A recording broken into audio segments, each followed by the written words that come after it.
Good evening, my fellow Michiganders. Good evening, my fellow Americans. I have a lot to cover tonight, so I'm going to be upfront right in the beginning. I'm going to let you all know that it's probably going to be around 25, 30 minutes because I have a whole heck of a lot of data to go over on a variety of different subjects. So bear with me. If you want up-to-date, accurate, and truthful information, especially with all of this craziness that's going on right now with the election coming up next Tuesday. So let's get right after it. I'm not going to waste any more time than is necessary. So the governor, I was just telling my wife earlier that I'm starting to enjoy doing these because it's not hard. It is literally not hard to just get on here and tell the truth and accumulate a bunch of data because I have nothing to gain out of it. There's no political agenda. There's no narrative I'm trying to push. I just get on here and tell you what I found, and that's it. And it's not hard, folks. And I told you right from the beginning, all the way back in the May, I've called out this narrative ever since the beginning. I said, wait until October when the cold season comes, when the other virus season comes, right? I'm not even going to say it because Facebook will flag me and kick me off. So I'll be doing a lot of my undercover ninja style things to stay afloat, as we say. But I said all from the beginning, what? That wait till October, right before the election, she's going to threaten to do what? Shut us down again. And lo and behold, here she comes out with her fear-mongering once again without supporting any data but the rise in cases. So I will shoot that entirely down. We should not be shutting down for any reason. And I'm going to get to the why here in a second. So let's go back right now to what she said this week. Governor Whitmer hoping to avoid another lockdown after Saturday's record cases. Ooh. She went on to say, we have pushed our curve down in the past, Whitmer said. The good news is we've learned a lot about this fire source. We know what it takes, but we need everyone to do their part so that we can avoid having to take a step backwards. She also spoke about the recent Michigan Supreme Court ruling that deemed her executive orders unconstitutional. This virus doesn't care about a Supreme Court decision, Whitmer said. The director of Health and Human Services still has the power in the pandemic. Therefore, a face diaper mandate is still in place along with a limitation on gatherings. Okay. So we all know that she weaponized her Gestapo, the health department, and there's already court cases going against the health department. And guess what? She's lost every court case in the Supreme Court right now. And I'm just predicting right now, and I may be wrong because I'm no attorney, and she's going to lose again. But by that time, this will all be over, just right, as we all know right now, that the pandemic is over. According to all the data, yes, there's a rise in cases because they're testing everybody and their mother, but the death rate continues to go down. The death rate is still, the survival rate of infected. Again, I can't speak this enough. The death rate of people who are infected, not the population as a whole, the people who are infected, over 99%, and anybody over the age of or up to the age of 70. If you're over the age of 70 and 80, there's a 94.6% chance of you, if infected, of surviving. You have a better chance of dying getting in a car crash on your way to work. That's just the truth, okay? So we all know it's all about what's happening on Tuesday, and they're trying to keep everybody fear-mongered so they don't go and vote. BS. Get your butts to the polls. Vote in person. Vote. Your vote counts. This election is one of the most important elections in the history of our country. We all know what's at stake, so get out there and vote, people. So let me get back to what she said.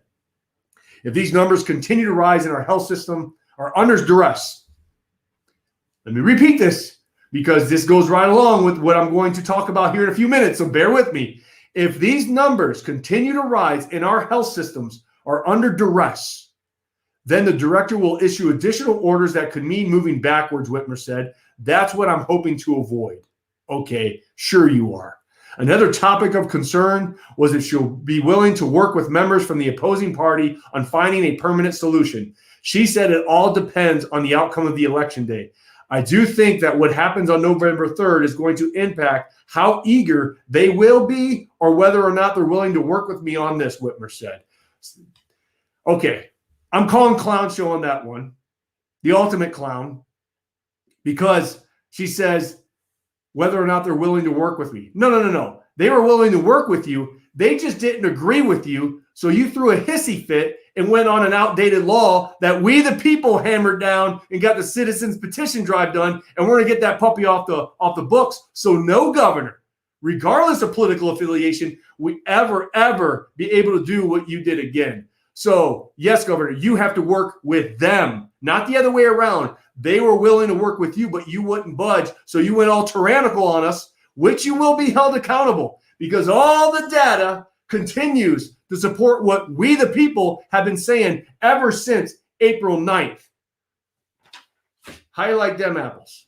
So let's go into what she just said about these rise in health systems, or excuse me, if the numbers continue to rise and our health systems are under duress.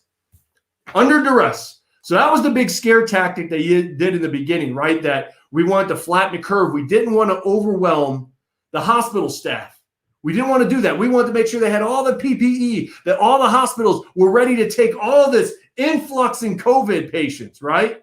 Especially when you look at the data. Now, look, when I'm citing all this research tonight, please do not comment on my videos and say, please post the link. I can't post a link because Facebook will censor us and kick us out. I have one more whammy before I get kicked off of Facebook again. So I'm not posting any of this research. I will, however, cite it in this video, and it's up to you to go look for it. So don't go in here and say, what's the link? Do not post the links, people. Do not. Go and search it, and you will find it. I guarantee it. This is from MichiganCharts.com, the April versus October, and I'm talking about the testing right now. There has been, check this number out, there has been a 529% increase in average daily testing and an 87% decrease in average daily deaths from April compared to now. Let me read that statement again, because it's very, very important because of the fear-mongering that she continues to talk about. This shoots this down. April versus now, there has been a 529% increase in average daily testing and an 87% decrease in average daily deaths. Holy cow, right? So again, when you look at that data on MichiganCharts.com, compounded with the survival rate of infected people with anybody under the age of 70 is over 99% all day long survival rate. And if you're over the age of 70, especially if you have 2 or 3 underlying medical conditions, the survival rate, if you are infected, is 94.6%. That's from the CDC, folks. That is from the CDC. Clown show. So let's get into overwhelming the medical system. And I did include in the description where you can look at this data, because I feel it's very important for all of you to find this data and look at it. Well, lo and behold, it's all the hospital data. It's all the hospital data confirming what I've been talking about. There's no overwhelming of the medical system, because you see people get on here. There's a couple people out there, little trolls out there like, well, I work at such and such hospital and it's chaos. We're overflowed. It's insanity. Death is going everywhere. The data doesn't support it, and you can go on tonight and look at it. So let me just give you some of the highlights that I liked and enjoyed. This is a statewide hospital capacity report for COVID-19, October 23rd, which is a few days ago, folks. So the statewide hospital capacity report for COVID-19, it took all the regions, all the hospitals, and it comes to find out that out of all the hospitals, there's 80.2% occupied beds right now. And people are like, oh my gosh, they're full. No. Hospitals want their beds full because that's how they make money. That's where they kind of hang out at, because they want people in the hospitals so they can make money. So the 80.2% occupied, depending on the hospital, sometimes normal, okay? So let's get into the overall, because that is just the capacity reports for COVID, all right? And let me, before I go on, I'm going to talk about ventilators, all right? So there's total ventilators in the state of Michigan right now, almost 4,000. They're only using 1,158 of them. So out of the 4,000 ventilators that are available, meaning they're not getting used, there's 1,158 only being used right now, okay? So if you take the patient census, okay, I love this stuff, okay? It's all right there for you to read. Every hospital in the state of Michigan. So we have COVID-19 patients, 1,332 in the entire state. COVID-19 patients in the ICU, because there's a difference. Okay, so we got COVID-19 patients, people who go there and they're in the hospital, but they're not in the ICU, they're just infected. So there is 1,332 COVID-19 patients. COVID-19 patients in the ICU, 320. 320 in the entire state of Michigan. And there's a lot of hospitals, folks. Go on there and check it out. All right? So let's talk about the bed occupancy. It's only 71.6%. So they have 30% empty beds right now. So according to the governor, right, if these numbers continue to rise and our health systems are under duress, does it look like they're under duress right now, even with the big increase in cases, especially when they are doing 529% increase in average daily testing? Holy cow. And an 87% decrease in death. Come on. It's all right there. So I went further because it's all right here for you. I got to get it all. I got a lot more to cover. It's going to be 25 more minutes. So let's talk about PPE, because that was the big thing, right? We want to make sure our medical professionals are equipped to handle this horrible pandemic, right? So what this graph shows is basically if PPE was gone, it ran out. If everything in the state of Michigan, they ran out of gloves, they ran out of eye protection, surgical gowns, surgical masks, N95 masks. If it was bloop, gone, how long could the hospitals last? A day? Hours?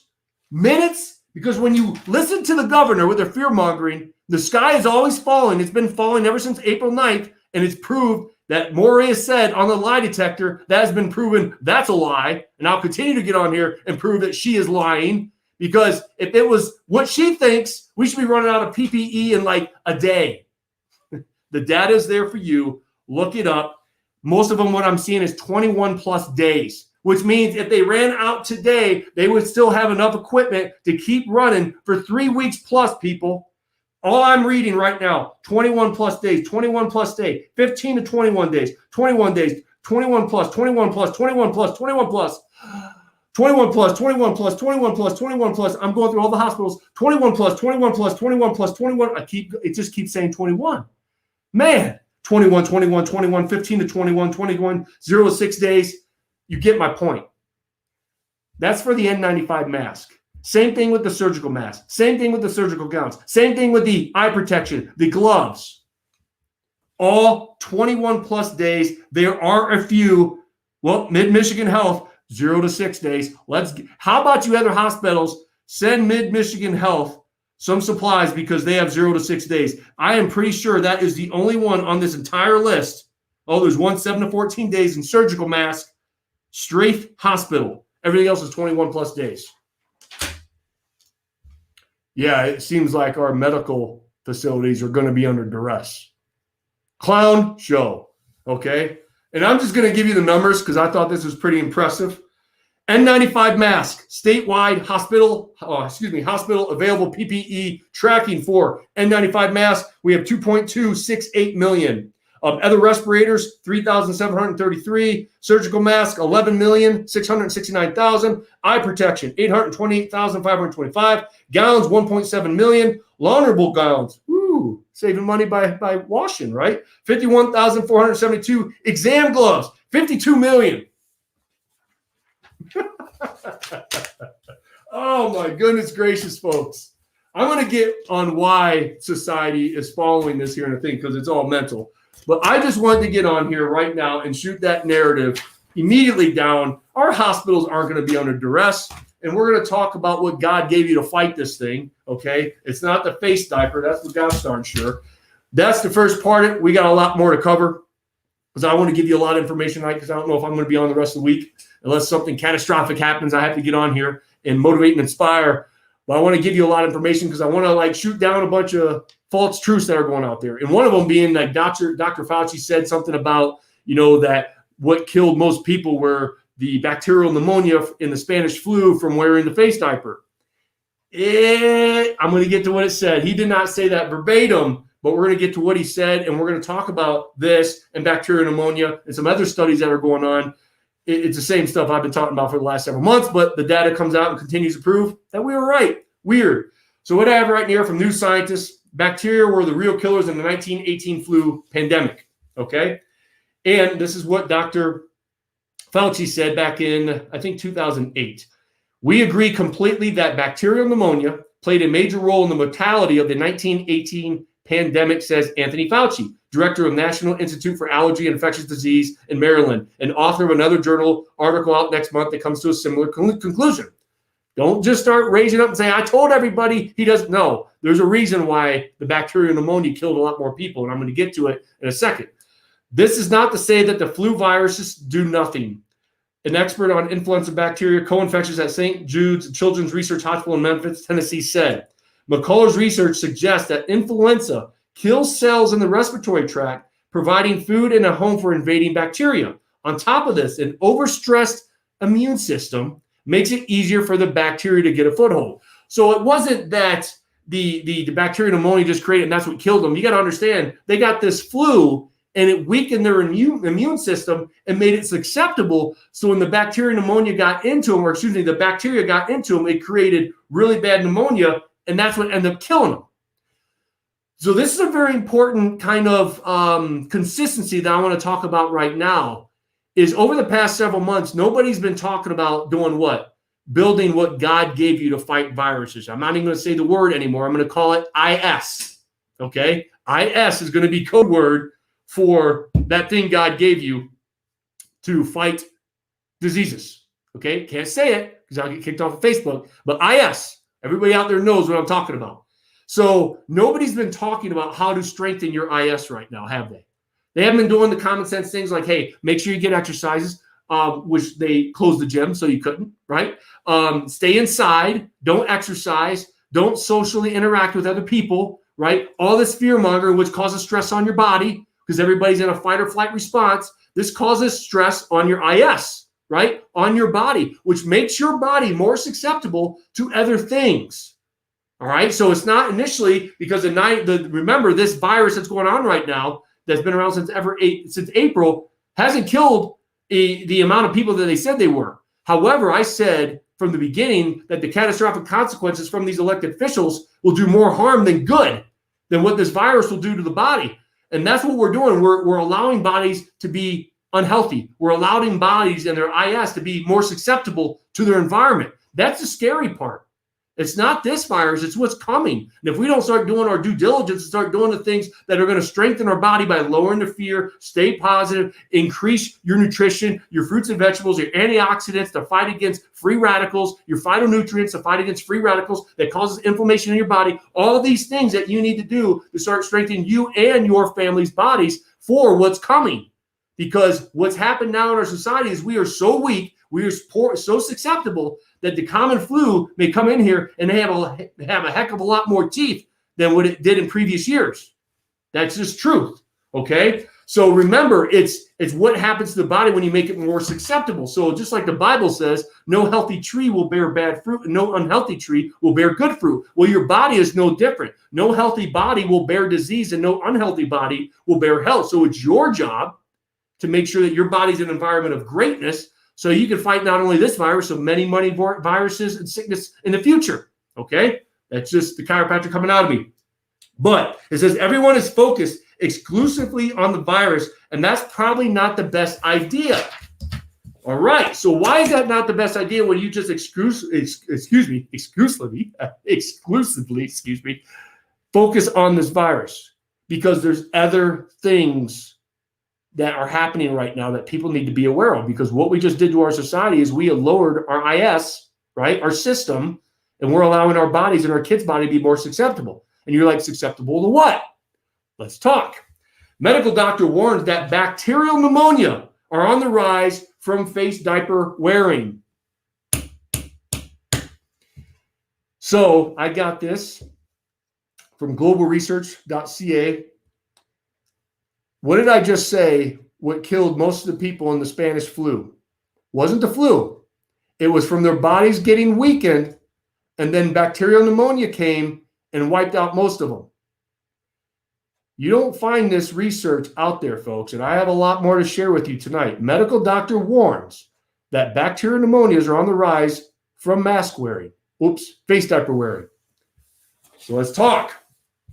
Dr. James Meehan, MD, not chiropractor. I love it. I totally love it when I get on here and I see comments that I'm not a real doctor. I'm not a medical doctor. I'm not a neurosurgeon. Number one, I am a doctor. I'm a doctor of chiropractic. But everything that I cite is not from chiropractic research, folks. It's all from medical doctors, epidemiologists, immune system docs, all of those. All right. So that's what I love. So those comments that I laugh at, I'm like, I'm just citing medical research. That's all I'm doing. And I'll continue to cite medical research, because what our governor does not do is ever cite anything and doesn't give any data. And when she says experts, she never tells us where she got those experts from. What are their credentials? She only spews out lies, which I'm learning from politics, which is a very, very nasty game. A bunch of dirty birds out there. Dirty, dirty birds. All they do is they spew out lies and they get away with it. I am not going to let this go. I told you. So I hate politics. So Dr. James Meehan, medical doctor, not chiropractor, followed by warning that face diaper wearing, almost caught me, has well-known risk that has been well studied, and they're not being discussed in the risk analysis. I'm seeing patients that have facial rashes, fungal infections, bacterial infections. Reports coming from my colleagues all over the world are suggesting that the bacterial pneumonia are on the rise. Why might that be? Because untrained members of the public are wearing these face diapers repeatedly in a non-sterile fashion. I can't make this stuff up. What did Michigan's top doctor, Dr. Culhane, I think her name is, right? She went on and she actually said that make sure that you're taking your mask down, your face diaper, taking your bite in the restaurant, and then putting up your face diaper over your face. What sense does that make? You are contaminating every time you touch it. As soon as you touch your face diaper, it needs to be thrown away. You see it so much, there's actually dirt and crud on some of these people's faces, right? And they're finding out that this virus lives on the outside of the mask or the face diaper for over a week. So every time you're touching it, you're spreading it everywhere. Isn't it funny how all these cases are happening when 98% of our society is face diapered up right now? So obviously they don't work. And if they use properly, maybe, I don't know, but the data's not there yet. It could be, but problem is cross-contamination. That's exactly what's happening everywhere. Why might that be? Because of cross-contamination. They're being contaminated. Duh. They're pulling them off in their car seat, off the rearview mirror, out of their pocket, from their countertop, and they're reapplying the mask that should be worn fresh and sterile every single time. And that's why I laugh, because I know for a fact, all you medical professionals out there, you all know you're sitting back going, yep, he's right. He's right. I can't say anything because I'll get blackballed and blacklisted in my hospital. So I got to sit back and watch the clown show from a distance. You know that I'm right. If I'm wrong, prove it. Give me the research. You haven't yet, right? Unbelievable. Stand up, for goodness sakes. Dr. Meehan adds, new research is showing that cloth face diapers may be increasing the aerosol the virus into environment, causing an increased transmission of disease. That's why everybody's testing positive, probably because of cross contamination. In conclusion, Dr. Meehan states, in February and March, we were told not to wear the face diapers. True story. What changed? The science didn't change. The politics did. This is about compliance. It's not about science. Our opposition is using low-level retrospective observational studies that should not be the basis for making a medical decision of this nature. Dr. Meehan, if you were out there in front of me right now, I wouldn't care about what's going on right now. I'd give you a big hug and kiss. Thank you for that study. My goodness gracious. So let's go into some more research. Cloth face diapers. This study was the first randomized controlled trial of cloth face diapers, and the result cautioned against the use of cloth face diapers. Objective. The aim of the study was to compare the efficacy of cloth face diapers to medical face diapers in hospital healthcare workers. Bottom line, this is what they found. Conclusion. Moisture retention, reuse of face diapers, and poor filtration may result in increased risk of infection. Further research is needed to inform the widespread use of face diapers globally. Jenny Harries, Deputy Chief Medical Officer, stated, for the average member of the public walking down a street, to wear a face diaper in the hope of preventing infection is not a good idea. She stated face diapers could actually trap the virus and cause the person wearing it to breathe it in. She is one of the 2 deputy chief medical officers for England. She supports the CMO, Professor Chris Whitley, who's the UK's government's most senior independent advisor on health and medicine.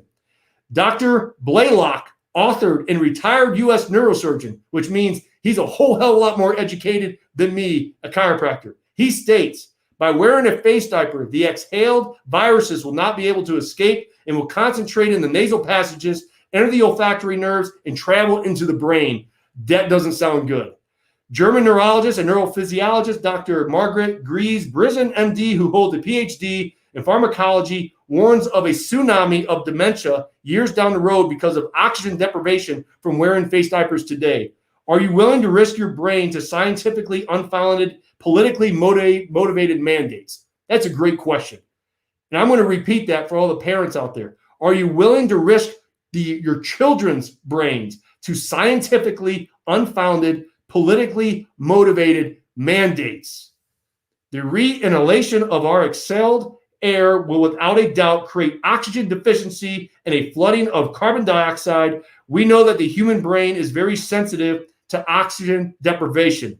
While you're thinking that you have gotten used to wearing your face diaper and rebreathing your own exhaled air, the degenerated process in your brain are getting amplified as your oxygen deprivation continues. The second problem, this is huge. The second problem is that nerve cells in your brain are unable to divide themselves normally. The lost nerve cells will no longer be regenerated. What is gone is gone. Scary stuff, folks. That's why I get on here and bring you the research, and I cite it. This is all things that you can find online. Just search for those doctors' names, and it will come up. Here's another one that I want to post, but I can't. We're almost done here. The death tolls for the year, no higher than any other year. And oddly enough, influenza and pneumonia deaths are down about 80 to 90%. So in effect, this virus has cured influenza and pneumonia. In 2017, the total deaths, 2.8 million. 2018, 2.8 million. 2019, 2.8 million. 2020, the total deaths in the U.S. as of October 16th, 2.2 million. So if you do the math, folks, what are we on track for? For normal death rate. Yes, the year isn't over, but if you do the math, and this includes the increased rate of overdose and suicide that is currently happening from the lockdowns, right? We are right on track for a normal death year.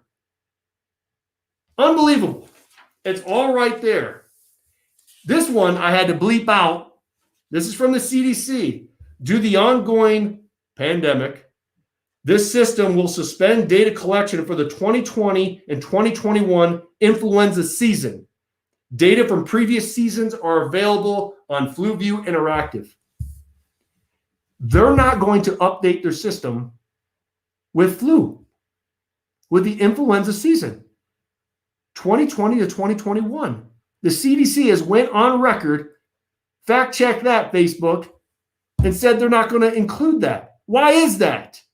These are the questions that we all should be asking.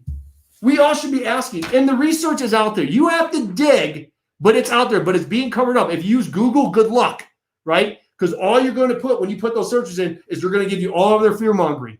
That's what they do. We are so getting censored on everything. And this censorship is worldwide. There's few patriots out there that are kicking and screaming like all of us that want the truth. And we continue to look for the truth. And if you dig deep enough, you will find the truth. Not the fear-mongering, not the political agenda, not the narrative, but the truth, which we all want as Michiganders, which we all want as Americans, so we can be empowered and educated to make the right decisions for us and our families. But they're hiding that truth. And that is very scary. And that's why it's so important that you get out to vote on Tuesday, because your very life may depend on it, and your children and this country and our flag, and go on and on. So I'm going to end with this. Medical journals refuse to publish landmark Danish face diaper study. So now these people are doing research and they're not getting published because it's not supporting the face diaper narrative. 3 leading medical journals have refused to publish the results of the first major scientific investigation into the effects of wearing face diapers on the spread of this virus. The authors of the long-awaited gold standard randomized controlled trial have admitted their findings are controversial and are keeping them secret until their paper has been peer-reviewed and published. The Danish newspaper Berlingske has the details. The large Danish mass face diaper study rejected by 3 top journals. Let me get into this. The researchers behind a large and unique Danish study on the effect of wearing a face diaper are having great difficulty in getting the research results published. One of the participating professors in the study admits that the still secret research result could be perceived as controversial. For weeks, the media and researchers around the world have been waiting with increasing impatience for the publication of a large Danish study on the effect or lack thereof of wearing a face diaper in a public space during this pandemic. Now, one of the researchers who have been involved in this study has said that the finished research result has been rejected by at least 3 of the world's leading medical journals. These include The Lancet, the New England Journal of Medicine, and the American Medical Association's Journal. They all said no, says the chief physician in the research department at North Zealand Hospital. However, the professor does not wish to disclose the journal's reasoning. We cannot start discussing what they are dissatisfied with, because in the case we must explain what the study showed, and we do not want to discuss that until it is published. A large proportion of the test participants were employees of the Saline Group supermarkets. The study and its size are unique, and the purpose was once and for all try to clarify the extent to which the use of face diapers in public spaces provide protection, if any, against this infection. It wouldn't be the first time politics has trumped science amongst those who are supposed to be its guardians. Professor Gupta said in September that she was having unusually difficulty getting anything on herd immunity published. Weird, right? Because we don't hear a lot about Sweden. I think we can be fairly confident that this face diaper study, the largest ever carried out, doesn't say what the pro-face diapers would like it to say.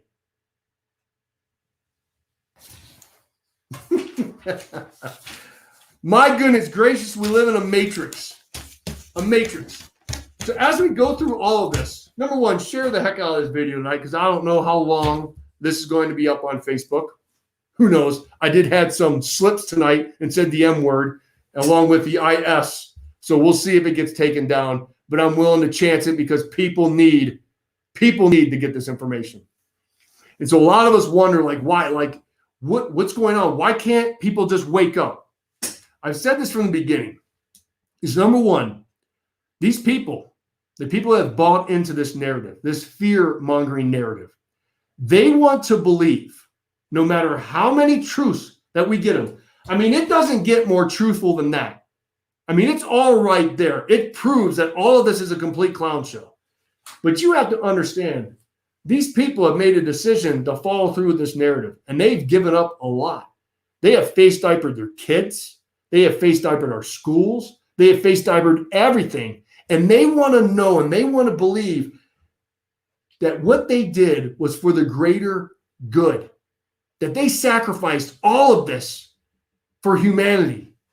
And when I said in the beginning, wait till all the data comes out and they're proven wrong. They are going to either humbly follow, or number two, their egos are going to get involved and they are going to kick and scream and they won't listen because they want to be told that they were right. That all the sacrifices that they did through all the physical stuff that they're doing to their children, and now it's coming out on how unhealthy these things are. All this was for the greater good. And now the data and the science will continue to come out and not support that narrative. And so they have to look at themselves in the mirror. All of us have stood up, have stood tall, held the line, took the negativity, took the abuse, the physical, right? Mental. They attacked us, but we held the line and we continued to give them up-to-date, accurate, and truthful information. Regardless of everything that's been happening to us, we held the line and will continue to hold the line and give you the truth. They don't want it. They want to know and believe that everything that they did was for the greater good. Well, unfortunately, for all of you who did that, you were wrong. And the data and the science, and I'm going to put this out here, I guarantee you you'll continue to be proven wrong. And all of us who have stood up for all of you and for all of your constitutional freedoms, your sacred values, and your citizens' rights, and we took the abuse, and we took the threats, and we took the lawsuits. We took all those arrows for all of you. And I know I will never get a thank you from any of them, but I don't care. Because I know in my heart and my soul, and every single one of you that are involved in our movement, you can know in your heart and soul that you held the line, that you stood up when nobody else would, and you fought against tyranny. You continue to fight against tyranny, and we're winning, and we'll continue to win because our cause is just. So we can always have that chip on our shoulders, and we can always look at our kids in the eyes, our grandchildren in the eyes, our fellow human beings in the eyes, and know we have what it takes to fight back. And when shit hits the fan, we go after it and we conquer the battle. That's what we do as a movement. That is what we do as Michiganders.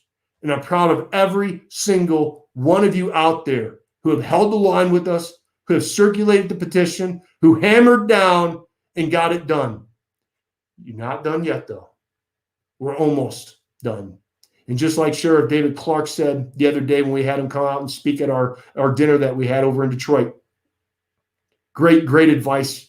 He said there is no finish line. There wasn't a finish line after the Revolutionary War, after the Civil War, after World War I, World War II, the fight against communism in Asia. There is no finish line. And he's right. We can never fall asleep on the watch again. We have to continue from this day forward and pass this on to our kids and our grandchildren to make them realize and understand how important it is to hold the line, because it can be taken away that quick. That is one thing that this process has taught me is, number one, the power of one can lead to the power of many. But number two, which is even more important, how quick our freedoms can disappear when we have the wrong people in office. And we do right now. And that goes all the way down to the school board. So I've said this once, I said it twice, I said it a million times. We need patriots to run for school board, city council, any type of government that you can. We have to get the bad apples out of the bunch because they're ruining our culture. They're canceling our culture. They're indoctrinating our kids. We need to stand up, and we need good people, God-fearing people to run for those types of offices. So if you're watching right now and you have that fire in your belly, run. And I don't care if you lose, run again and continue to run until you get in. You fall down 7, you get up 8. So I'm going to end with this quote that I found today that I posted on my public figure page. And it was a great reference to what's going on. Do not try to teach the lockdown believers that the lockdown was a mistake. That's impossible. And we're all learning that right now. Instead, only realize the truth that the lockdown has turned fear into a virtue. Those who are afraid believe they are better people than those who aren't, and will subconsciously look for ways to multiply fear because it's the virtue. So true. Because when the data, the science is proving that we were right and we continue to be right, they continue to follow that narrative. So continue to be positive, nonviolent, be that beacon of light, be that lantern in the darkness, because we need to blaze this trail so flippin' big that others will have no choice but to humbly follow. Until next time, God bless you, God bless the state of Michigan, and God bless these United States. Vote in person on Tuesday if you haven't already voted. God bless you all. Bye-bye.